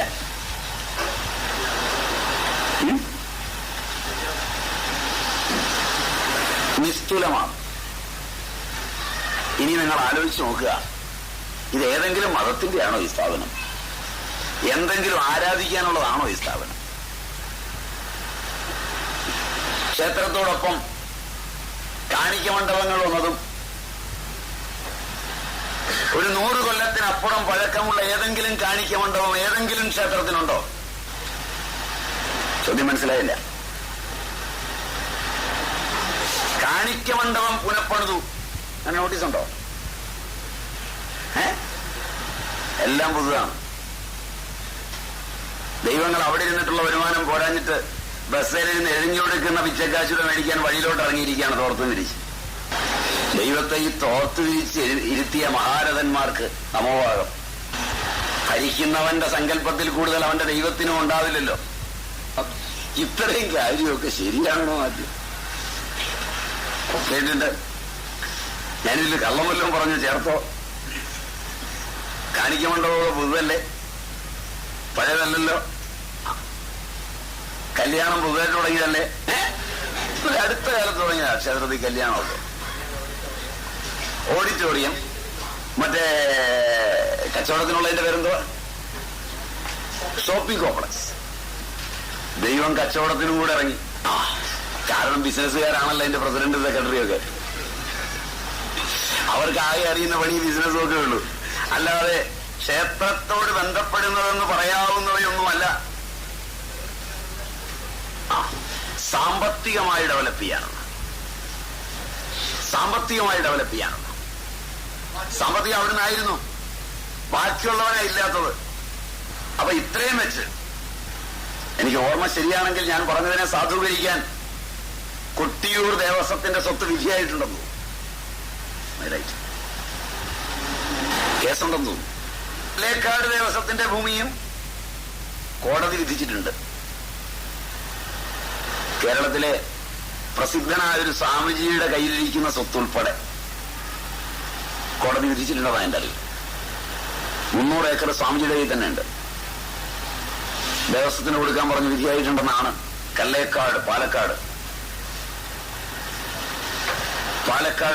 കല്ലേക്കാട് ദേവസ്വത്തിന്റെ ഭൂമി വിധിച്ചിട്ടുണ്ടെന്നാണ് എന്റെ അറിവ്. അന്വേഷിച്ച് നോക്കാം നിങ്ങൾക്ക്. മൈനർ കേസിൽ തന്നെയാണ്. അപ്പോ ഇങ്ങനെ ഒട്ടേറെ കാര്യങ്ങൾ കിടക്കുന്ന ഒന്നിനെ വെച്ചിട്ട് അത് ആരാധനാലയം, അതിൽ നിന്ന് ആദ്യം പ്രതിമാപൂജ, അതിൽ നിന്ന് മോക്ഷോപായം,